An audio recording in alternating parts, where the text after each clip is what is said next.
আলোচ্য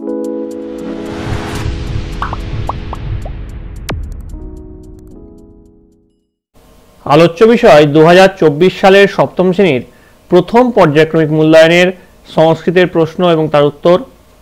তোমাদের প্রথম পর্যায়ক্রমিক মূল্যায়নের বা ফার্স্ট ইউনিট টেস্টে পূর্ণমান থাকে 15 এবং এর জন্য তোমার সময় হবে 30 মিনিট।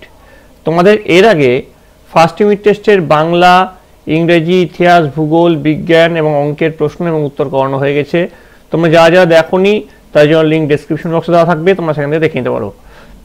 তোমাদের দেখো এই যে ফার্স্ট ইউনিট টেস্টের সংস্কৃতটা আমি করাচ্ছি, তোমাদের কাছে কিন্তু সংস্কৃতটা একদমই নতুন সাবজেক্ট, তাই জন্য তোমার মন দিয়ে এই ভিডিওটা দেখতে থাকো এবং তোমরা যদি এই চ্যানেল নতুন হয়ে থাকো অবশ্যই চ্যানেলটিকে সাবস্ক্রাইব করে দিও। প্রথমে দেখো ঠিক উত্তর নির্বাচন করো। প্রতিটি প্রশ্নের মান আছে 1। মুশিকা মানে কি? একটি ইঁদুর নাকি দুটি ইঁদুর নাকি অনেক ইঁদুর? তো মুশিকা মানে হচ্ছে অনেক ইঁদুর, এইটা হবে সঠিক উত্তর। পরের প্রশ্ন দেখো, নরা এর মানে কি অনেক মানুষ নাকি একজন মানুষ নাকি দুজন মানুষ? তো এটার মানে হচ্ছে অনেক মানুষ, তাহলে এটা হচ্ছে সঠিক উত্তর। তারপরে দেখো মুনি, মুনি মানে কি একজন মুনি নাকি দুজন মুনি নাকি অনেক মুনি? মুনি মানে হচ্ছে দুজন মুনি। এবার চলে আসছি দেখো অথবা আছে কি? সঠিক উত্তরের নিচে দাগ দাও। প্রতিটি প্রশ্নের মান আছে 1 করে।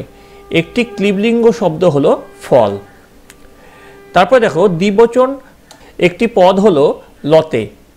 3 নম্বর দেখো পুংলিঙ্গ বহুবচনে ব্যবহৃত একটি পদ হলো মুনয়।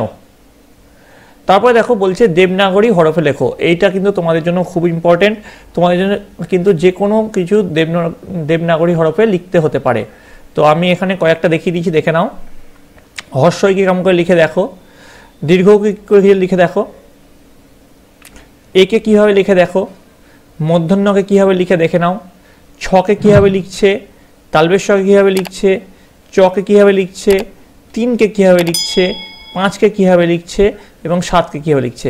তোমাদের কিন্তু যে কোনো আসতে পারে, ঠিক আছে? অ থেকে শুরু করে এবং তোমাদের 1 থেকে 10-এর মধ্যে যে কোনো কিছু কিন্তু এখানে আসতে পারে।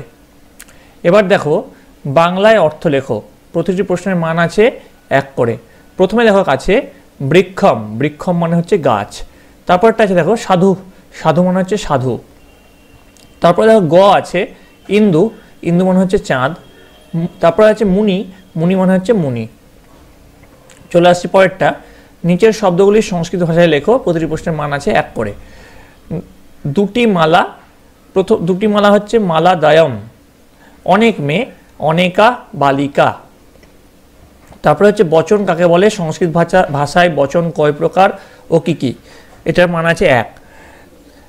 যার দ্বারা ব্যক্তি, বস্তু, গুণ ইত্যাদির সংখ্যা নির্দেশ করা যায় তাকে বচন বলে।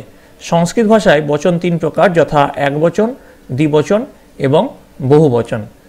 তো এই গেল তোমাদের প্রথম পর্যায়ক্রমিক মূল্যায়ন অর্থাৎ ফার্স্ট ইউনিট টেস্টের সংস্কৃত সাজেশন, প্রশ্ন এবং উত্তর। তোমরা অনেকেই এটা চেয়েছিলে, তাই জন্য এটা করানো হলো।